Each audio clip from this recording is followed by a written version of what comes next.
জয় হিন্দ, বন্দে মাতরম। বন্ধুরা, আনন্দবাজার পত্রিকায় 4 জুলাই 2025 একটা অত্যন্ত গুরুত্বপূর্ণ খবর প্রকাশিত হয়েছে আনন্দবাজার অনলাইনে। আপনাদেরকে একবার দেখিয়ে দিতে চাইব।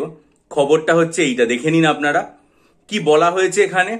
বলা হয়েছে যে 2010-এর আগের আইনে 66টা জনগোষ্ঠীকে ওবিসি বলে ঘোষণা করা হয়েছিল। আদালতের সেই নির্দেশকে মান্যতা দিয়ে 2025-এ এসএলএসটি অর্থাৎ স্টেট লেভেল সিলেকশন টেস্টের প্রক্রিয়ায় সংরক্ষিত আসনে আবেদন করতে পারবেন আবেদনকারীরা, এটা জানিয়ে দিয়েছে স্কুল সার্ভিস কমিশন। অবশেষে ওবিসি সংরক্ষণ নিয়ে কলকাতা হাইকোর্টের যে রায়, তাকে মান্যতা দিল স্কুল সার্ভিস কমিশন বা এসএসসি। তারা নিয়োগ বিজ্ঞপ্তিতে সংশোধন করলো এবং 2010 সালের আগের যে আইন, তাকেই স্বীকৃতি দিল এসএসসি। 2010 সালের আগের আইনে 66টা জনগোষ্ঠীকে ওবিসি বলে ঘোষণা করা হয়েছিল।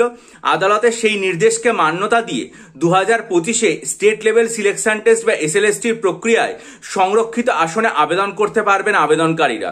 স্কুল সার্ভিস কমিশনের এক কর্তার বক্তব্য, আপাতত নিয়োগের ক্ষেত্রে 2024-এ 22 মে হাইকোর্ট থেকে দেওয়া আইনকেই মান্যতা দেওয়া হলো। বিষয়টি যদিও বর্তমানে বিচারাধীন অবস্থায় রয়েছে।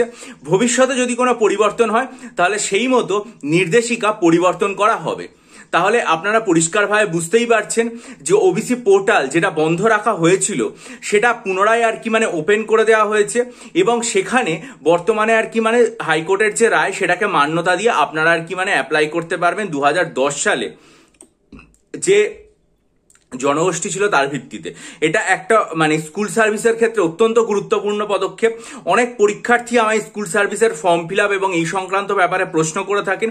গতকালের খবরটা আজকের পেপারে আমার চোখে পড়লো, সেই জন্য আপনাদের সামনে খুব গুরুত্বপূর্ণ বলে মনে হলো বলেই আমি তুলে ধরলাম। এবং একই সাথে আমার এটা মনে হয় যে স্কুল সার্ভিসের এই যে নির্দেশিকা, এটা কিন্তু একটা নতুন দিকের ইঙ্গিত দেয়। সেটা হচ্ছে যে পাবলিক সার্ভিস কমিশনের বিভিন্ন পরীক্ষা, যেগুলোর বিজ্ঞপ্তি প্রকাশিত হয়ে আছে, কিন্তু ইন্ডিকেটিভ অ্যাডভার্টাইজমেন্ট প্রকাশিত হয়ে আছে, কিন্তু এখনো বিস্তারিত নোটিফিকেশন হয়নি। তাহলে সেগুলোর ক্ষেত্রেও কিন্তু একই পদ্ধতিতে যে বর্তমানে কলকাতা হাইকোর্টের যে নির্দেশিকা, সেটাকে মান্যতা দিয়ে নোটিফিকেশন প্রকাশ করে দেওয়া হলো এবং ফর্ম ফিল আপ শুরু হলো।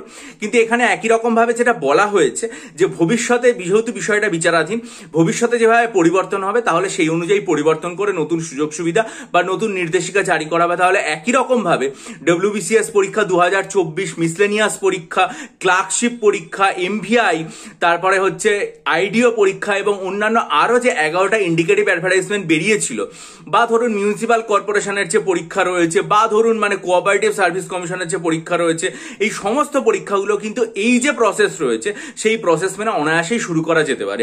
মনে যেটা হচ্ছে সেটা হচ্ছে স্কুল সার্ভিস কমিশনের এই যে গতকালের নির্দেশিকা যেটা প্রকাশিত হয়েছে, আমি এখন ওয়েবসাইট দেখিনি, আপনারা যারা ওয়েবসাইট দেখেছেন নিশ্চয়ই বলতে পারবেন। আমি জাস্ট এটা খবরে দেখলাম বলে আপনাদের সামনে আনলাম। তাহলে একই রকম ভাবে তাদের যে প্রক্রিয়া, বিজ্ঞপ্তি এলো, তাদের ফর্ম ফিল আপ যেটা রয়েছে সেটা শুরু হলো এবং খুব স্বাভাবিকভাবেই সেই পরীক্ষাগুলো অন্তত হতে থাকলো। কারণ এত দীর্ঘদিন ধরে যে প্রক্রিয়া স্থগিত অবস্থায় রয়েছে, সেই প্রক্রিয়া থেকে একটা মুক্তির আলো আমরা দেখতে পাবো। আমরা জানি যে এরকম একটা প্রচন্ড কষ্টকর এবং অন্ধকার সময়ের মধ্যে দিয়ে আমরা চলেছি। তাও যদি পরীক্ষার্থীরা মনে করেন যে এইরকম পরিস্থিতির মধ্যে নিজেদের প্রস্তুতি বজায় রাখার জন্য আমার কাছ থেকে ডেসক্রিপটিভ বাংলা, ডেসক্রিপটিভ ইংরেজি, ডেসক্রিপটিভ কারেন্ট অ্যাফেয়ার্স এবং ডেসক্রিপটিভ অ্যারিথমেটিকের স্টাডি মেটেরিয়াল নেবেন। পাশাপাশি ডব্লিউবিসিএস পরীক্ষার জন্য টোটাল যে 48টা মক টেস্ট আমি তৈরি করেছি, 24টা ফুল লেন্থ মক টেস্ট এবং 24টা 100 নম্বরের সাবজেক্ট ওয়াইজ মক টেস্ট নিতে চান, তাহলে ডেসক্রিপশন বক্সে ইমেল আইডির মাধ্যমে আমার সাথে যোগাযোগ করুন। বহু পরীক্ষার্থী নিয়ে উপকৃত হয়েছেন, আশা করি আপনারাও উপকৃত হবেন। ভিডিওটা ভালো লাগলে লাইক করুন, বন্ধুদের মাঝে শেয়ার করুন, আপনাদের মূল্যবান মতামত দিন এবং চ্যানেলটা সাবস্ক্রাইব করে বেল আইকন প্রেস করে দিন। আশা রাখি আপনারা উপকৃত হবেন। আর অনেকেই তো আমার কাছে সাইকোলজি অপশনাল এবং জেনারেল স্টাডিজ ডেসক্রিপটিভ বাংলা ইংরেজি অনলাইন ব্যাচে ভর্তি হতে চাইছেন। আমি এই মাসেই সাইকোলজি অপশনালের যে স্টাডি মেটেরিয়াল ব্যাচ সম্পর্কিত বিষয়, সেগুলো ঘোষণা করব।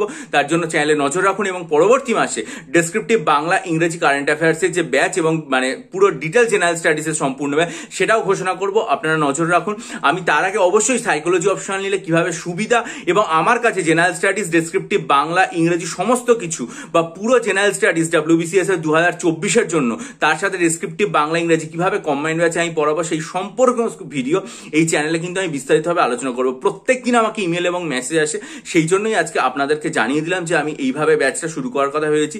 আপনারা অবশ্যই চ্যানেলটা সাবস্ক্রাইব করে বেল আইকন প্রেস করে চ্যানেলের দিকে নজর রাখুন, ভিডিওটা লাইক করে বন্ধুদের মাঝে ছড়িয়ে দিন যাতে সকলে জানতে পারে। আর লেখাপড়া অবশ্যই চালু রাখুন খুব মনোযোগ দিয়ে। ভালো থাকুন, বিজয়ী হন, সফল হন।